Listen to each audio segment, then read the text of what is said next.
Ang bango. Ba't kaya ang baho ng durian kapag hinog na, ano? Diba? Di mo in-expect yung tanong ko. Akala mo tungkol sa langka, ano? Alam nyo ba mga katokmol, hindi ko alam kung ano bang nangyari dito sa puno ng langka namin. Ang kunti kasi ng mga bunga niya ngayong taon, as in, wala pa yata sa 10 peraso. Siguro nagtampo ito o baka nagkaroon ng metamorphosis yung kanyang photosynthesis. Ano daw? Hindi gaya last year, Diyos ko, sobrang dami talaga. Nakapaggata pa nga ako noon, nakapagmatamis ng ilang beses. Pero ngayon, kukunti na nga lang yung bunga, puro bulok pa. Alam niyo yung mas nauna pa mabulok kesa mahinog ba? Katulad ng nakikita niyong bunga dyan na may malaking nunal, hindi pa yan masyadong magulang, pero dahil nga saan laki na ng bulok niya, ayun, nangamoy na. Kaya ayun, sinubukan ko lang kuhanin. At kung saan ko man ito dalahin, sakaling may maisalba pa tayo, no? Pwede naman palang pihitin ito. Nagdala pa ako ng kutsilyo. Ano ba yan? Yung bata! So, baba na tayo, ano, kasi umakyat tayo kanina. Ipapahamak pa ako ng kutsilyo na to, di ko man nagamit sa pagpitas. So, ayan, natapyas-tapyas ko na po yung mga unnecessary and unwanted body parts niya. Ang liit na lang yung natira, oh, ayan. Sana tinapong ko na lang lahat, ano.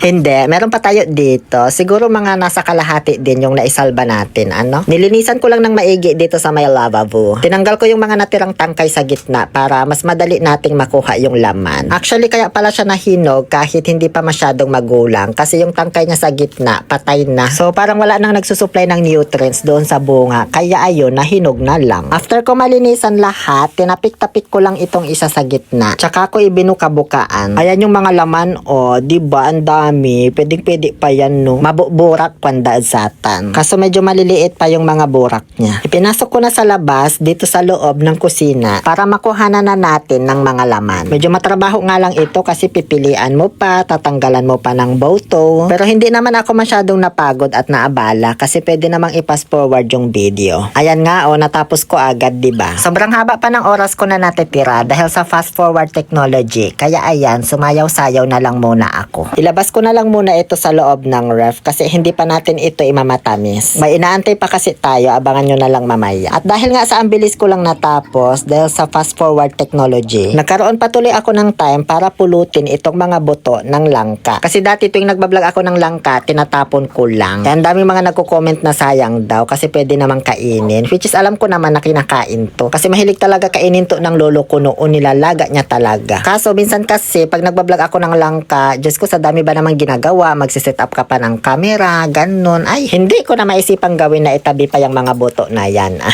So okay na itong mga naitabi kong boto. Ipakita ko lang sa inyo itong inaantay natin para tuluyan na tayong makapag-proceed sa pagmamatamis ng langka. Ayan, oh. Para sabay-sabay na ba? Sakto, kinabukasan, parang may mga naaamoy-amoy na ako dito sa paligid-ligid na mabango. Sinundan ko lang yung amoy, ayun, hinog na pala itong langka na hinarvest nung nakaraan pa. Actually, ito na yung pinakamatinong bunga nung langka namin. Wala itong bulok nung hinarvest, meron lang siyang bitak kasi sobrang magulang na yata. Tapos, ang laki talaga nito, B. Kaso ngayon na nahinog na, ayan, oh, nagkaroon pa rin ng bulok. Ewan ko ba kung anong meron sa mga bunga nito? Para bang there are some things that I guess I'll never know. When you love someone, you gotta learn to let them go. Ikaw pa rin, mahal ko. Ikaw lang pangarap ko.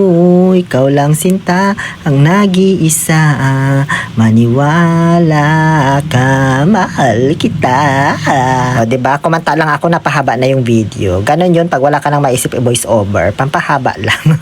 So, bali itong kalahati sana, ibibigay ko sa kumari ko. Kaso may bulok din pala. Kaya yung kalahati na lang nung isa pang kalahati, yung itinabi ko, kasi yun yung parang medyo maayos-ayos pa. Tapos itong kalahati naman nung kalahati na may bulok, yun yung pinilian at kinuhanan ko ng mga matitinong burak para idagdag doon sa imamatamis kong lengka. Tapos itong kalahati naman na may kaunting bulok, kumuha lang ako ng nasa 1/4 pandagdag doon sa imamatamis ko. Tapos ibinigay ko na sa tatay ko para naman ibigay niya sa tita ko. Ganon yon. Kinabukasan? O, nakailang kinabukasan na tayo sa vlog na ito. Comment down above para magkaroon tayo ng interaction sa isa't isa. Ano? Inilabas ko na ang aking bagong gas stove stand na made of steel at Simplas electric cooker. Nasa comment yung link. Kasabay na rin ang paglabas ko nitong ating mga langka. Nutella granules na kulay brown dahil hindi ako nakapamalingki ng white sugar. At tubig na nasa pitchel. Sobrang dali lang magmatamis ng langka di. Magpakulo ka lang ng tubig, lagyan mo ng asukal, tapos ilaglag mo yung langka, tapos pakuluan mo ng pakuluan hanggang sa tuluyang maabsorb ng langka yung sugar, mag-evaporate yung tubig at lumapot. Yun na yun. Tapos na. Huwag nyo lang akong tularan dito na ginisa ko pa yung asukal. Kinaramelize ko muna kasi akala ko magle-leche flan ako, hindi pala.